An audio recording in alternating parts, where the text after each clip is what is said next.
let's jump right into this explainer because today we are looking at something that is just completely different. We're not talking about another generic chatbot that you ask for a pancake recipe or some coding help.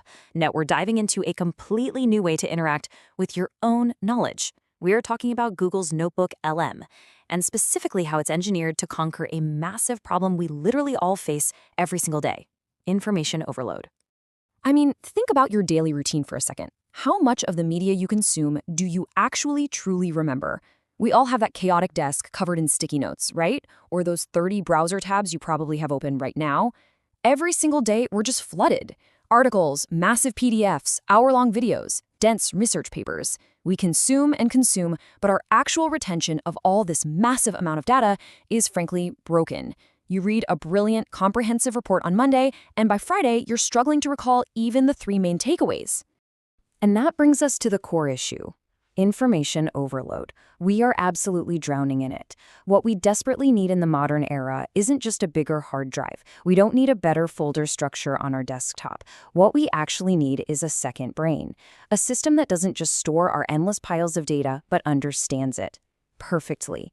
We need a tool that can instantly recall exactly what we need, exactly when we need it. And honestly, that is exactly where NotebookLM steps in to shift the entire paradigm.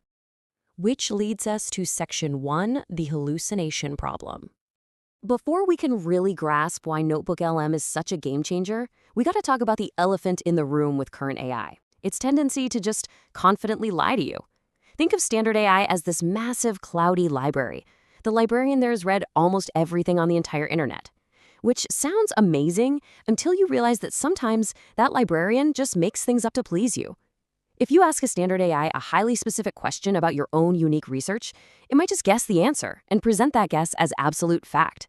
But NotebookLM operates completely differently. It acts as a secure vault containing only your specific books. It's strictly limited to your own world, your own data, and your specific context. No guessing allowed. Moving on to Section 2.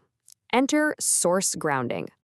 So to completely fix that hallucination problem, NotebookLM flips the script using this incredibly unique underlying mechanic called source grounding. This is basically a technique where the AI is fed specific documents, and it becomes an absolute expert on only those provided materials. It is fundamentally, literally unable to pull random facts from the wider internet, meaning once you feed it your massive historical PDFs, your messy Google Docs, or even transcripts from specific YouTube videos, it transforms into a dedicated expert exclusively on the exact data you just provided.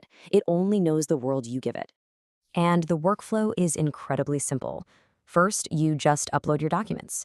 You can literally drag and drop a massive 100-page textbook right into the interface.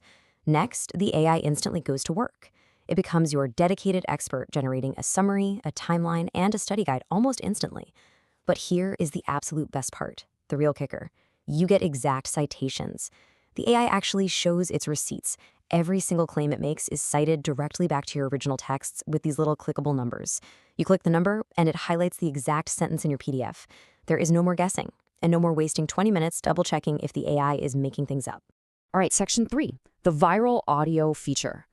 Okay, so storing notes and generating study guides with exact citations is highly practical, sure. But this specific feature, it is so wildly futuristic, it's basically breaking the internet right now. Google added a feature that takes all of your uploaded documents and, with literally one click, turns them into a 2-person, highly produced audio discussion. And guys, the voices sound shockingly, almost terrifyingly human. I'm talking audible breathing.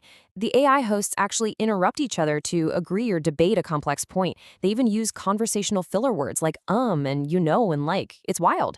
This one click takes static, boring text, like a dry corporate training manual or a dense college syllabus, and transforms it into an immersive, banter-filled audio experience. You can upload your own journal entries and literally listen to a captivating breakdown of your own thoughts while you wash the dishes or go for a run. Which brings us to Section 4, the future of learning. What we are witnessing here is essentially the death of the traditional study guide and a massive paradigm shift in how we process information on a daily basis. I mean, think about the last time you were handed a dense 50-page PDF to read before a meeting or an exam.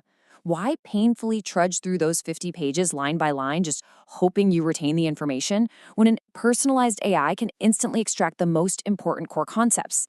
It can build you a customized quiz to test your knowledge, and then generate an engaging audio discussion for your morning commute. The level of efficiency we are talking about here is just staggering. And the real takeaway of this entire shift is incredibly simple. AI removes the friction. You bring the creative execution. See, these tools aren't here to replace the fundamental act of learning or thinking. Instead, they're here to completely remove the friction from the process. They take all that tedious heavy lifting out of organizing, citing, and synthesizing raw data, and that frees up your mental energy, leaving you with the one vital thing that AI simply cannot do: your own creative execution. So, as we wrap up this explainer, I want to leave you with this final provocative thought. What will you build now that the friction of learning has been removed? The future truly belongs to those who adapt to these new methodologies. When your digital second brain is doing all the heavy lifting of sorting and summarizing, you are entirely free to innovate. Seriously, think about what incredible things you can create with all that freed up bandwidth.